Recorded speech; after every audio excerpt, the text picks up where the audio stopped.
بے شک میرا رب ہی انتظام کرتا ہے روزی کا۔ رزق دینے والی ذات صرف اللہ رب العزت کی ہے، لیکن قرآن اور احادیث کا ہم مطالعہ کرتے ہیں، اس کی روشنی میں جب دیکھتے ہیں تو یہ بات ہمیں ضرور ملتی ہے کہ رزق حلال تلاش کرنا چاہیے۔ رزق حلال سے ہماری روحانیت کی بڑھوتری ہوتی ہے،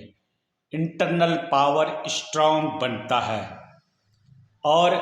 انسان کی دعا جلدی قبول ہوتی ہے۔ کئی لوگ شکایت کرتے ہیں مولوی صاحب ہماری دعائیں قبول نہیں ہوتی، ہم خوب روئے، خوب دھوئے، خوب اللہ کے سامنے گڑ گڑائے، لیکن ہماری دعائیں قبول کیوں نہیں ہوتی؟ تو دوستو، دعا اللہ کے نبی صلی اللہ علیہ وسلم کی حدیث مبارک ہے، ایک پراگندہ حال ہوگا، پھٹے پرانے کپڑے پہن رکھے ہوں گے، مسجد کے کونے کے اندر آنسو بہا کر دعا کرتا ہوگا، لیکن اس کی آواز آسمان تک نہیں جائے گی، اس کی دعا قبول نہیں ہوگی۔ تو صحابہ کرام نے پوچھا کہ اللہ کے نبی کیوں نہیں ہوگی؟ کہا کہ اکلہ حرام و شربہ حرام، اس کا کھانا پینا حرام ہے، اب رونے سے کیا فائدہ، پراگندہ حال بنانے سے کیا فائدہ، عاجزی اور انکساری کرنے سے کیا فائدہ، جب اس کی فاؤنڈیشن، جب اس کی بنیاد یہ حرام کے اوپر رکھی گئی ہے تو کیسے دعا قبول ہوگی؟ تو دوستو، ہم ہر انسان اپنی زندگی کے اندر جھانک کر دیکھے کہ میری روزی کس حساب کی ہے، کتنا میں نے فریب کر رکھا ہے، کتنے دھوکے کر رکھے ہیں لوگوں کے ساتھ، کتنا جھوٹ بول رکھا ہے، کتنی ڈیوٹی کے اندر ہم نے کوتاہی کر رکھی ہے، کتنی مزدوری کے اندر ہم نے کوتاہی کر رکھی ہے،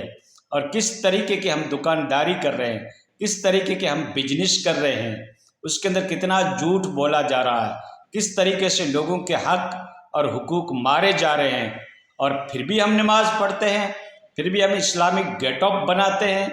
حلیہ بناتے ہیں۔ کسی نے ہرنی سے پوچھا کہ آپ نے مار کیسے کھا لیا، آپ تو چالاک ہو؟ ہرنی نے کہا کہ جو شکار کرنے کے لیے آیا تھا اس نے سفید کپڑے پہن رکھے تھے، سفید داڑھی تھی، سر کے اوپر بہت بڑا امامہ تھا، ہاتھ میں عصا اور تسبیح تھی، میں سمجھی کہ یہ میرا شکار نہیں کرے گا، اس نے ہی میرا شکار کیا، اس لیے میں بھروسے کے اوپر رہ گئی۔ تو دوستو، دنیا جو ہے، عوام جو ہے تمہارے بھروسے پہ رہ جاتا ہے کہ حاجی ہے، نمازی ہے، متقی ہے، بڑی داڑھی والا ہے، مومن ہے، یہ دھوکہ نہیں کرے گا،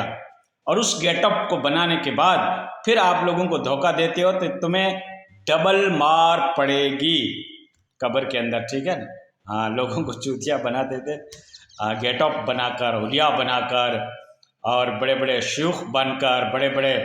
یوں نمازی اور حاجی بن کر لوگوں کو لوٹتے تھے، تو اس کی ڈبل مار ہے دوستو، یاد رکھنا۔ توبہ کرو اللہ سے، اس وقت ابھی توبہ کے دروازے کھلے ہیں، زندگی کے اندر تمہارے لیے ایکسیپشن ہے، رعایت ہے، ایکسیپشن ہے، تم ابھی دعا کر سکتے ہو، رعایت ہے، اللہ نے مہلت دے رکھی ہے، آپ دعا کیجئے اللہ سے ڈٹ کے، اور اپنا جو گول، اپنا جو ہدف، اپنا جو ٹارگیٹ، اپنا جو آبجیکٹیو ہے اس کو حاصل کرنے میں حلال ذرائع اپناؤ، تو اللہ تعالیٰ تمہیں برکت بھی دے گا، کم روزی آئے گی لیکن سکون ملے گا۔ دیکھو مولانا لوگوں کو تم کیا تنخواہ دیتے ہو، 7,000 8,000 آج کے دور کے اندر، جس میں ہائی لیول کی جوتے بھی نہیں آتے، لیکن مولانا اچھا کھاتے ہیں، اچھا پہنتے ہیں، تم سے زیادہ اچھا پہنتے ہیں اور اچھا کھاتے ہیں، کیونکہ اللہ تعالیٰ اس روزی میں برکت دے رکھا ہے، وہ دین کی خدمت کر رہے ہیں، کوئی امامت کر رہا ہے، کوئی اللہ کے کلام کی درس اور تدریس کا کام کر رہا ہے، دین کی نشر و اشاعت کام کر رہا ہے، تو اللہ تعالیٰ نے اس روزی میں برکت رکھ لی۔ جو مہینے کا 1 لاکھ روپیہ کمانے والے کے یہاں بھی جو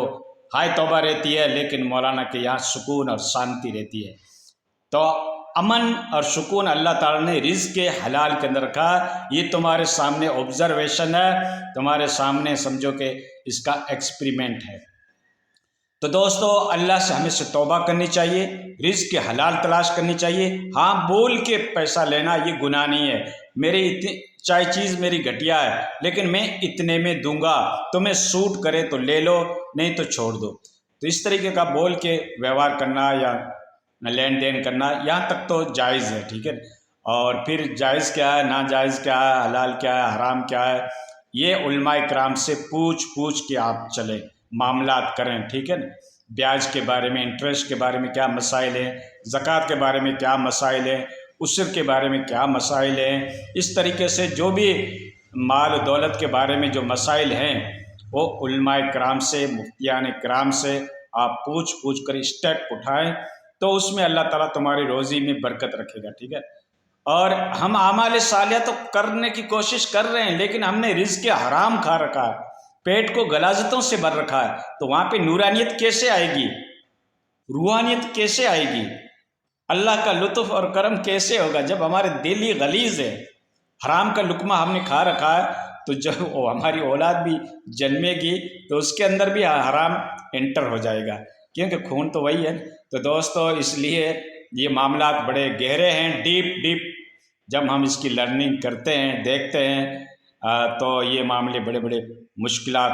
امور ہیں۔ اللہ سے دعا کرنی چاہیے کہ اللہ ہمیں اعمال صالح کرنے کی توفیق عطا فرما، رزق حلال عطا فرما، حلال ذرائع اپنانا چاہیے۔ آپ بزنس کر رہے ہو، آپ نوکری کر رہے ہو، آپ دھندا کر رہے ہو، آپ آفیشلی کام کر رہے ہو، گورنمنٹ کی ڈیوٹی دے رہے ہو، یا کسی اپنے سیٹ کی مالک کی ڈیوٹی دے رہے ہو، اس میں ایمانداری برتو، نہیں تو اس کی بھی پکڑ ہوتی ہے، گورنمنٹ کی چوری کی بھی پکڑ ہے۔ تو اس لیے دوستو سب احتیاط کریں، اپنے معاملات کو درست کرنے کی کوشش کریں، اپنے لین دین کو، آدان پردان کو، امپورٹ ایکسپورٹ کو ذرا غور کریں اس کے اوپر کہ ہمارے کس طریقے کے معاملات ہیں، اور ہمیں اللہ کو منہ دکھانا ہے، اندھیری کوٹڑی میں جانا ہے، اللہ کے حضور حاضری دینی ہے، تو کیا اللہ تبارک تعالیٰ ہمارے ساتھ معاملات کریں گے۔ یہ زندگی پانی کی بلبلے کی طرح ہے، بہت ہی ہنسن انٹرسٹڈ فل،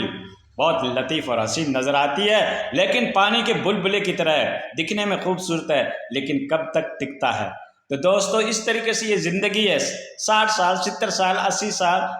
100 سال، دی اینڈ اٹھا میرا جنازہ بھی میری بارات بن کر، ٹھیک ہے نا۔ رشتے دار تھوڑی دیر روئیں گے دھوئیں گے، پھر آپ کو بھول جائیں گے، وہی باجے وہی گاجے وہی ڈی جے سب تماشا چلتا رہے گا، چند دنوں کے لیے آپ کو یاد کریں گے جو آپ کے زیادہ قریبی ہیں وہ، اور اس کے بعد وہ بھی مستی میں مگن ہو جائیں گے۔ اللہ نے دنیا ہی ایسی بنائی ہے۔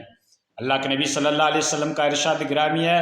کہ میرے دل میں خیال آیا کہ ایک بار آپ کو میں مردوں کی آواز سنا دوں یا ان کی کیفیت آپ کے اوپر کھول دوں، پھر میں نے سوچا کہ لوگ مردہ ہی دفنانا بند کر دیں گے۔ اس طریقے کا قبر کا عذاب ہے۔ اگر قبر کا عذاب تم کو معلوم ہو جائے نا، وہیں قبرستان کے اندر چمپل چھوڑ کر تم بھاگنے کی کوشش کرو۔ ہاں، گپ مارتے ہو نا قبرستان کے اندر،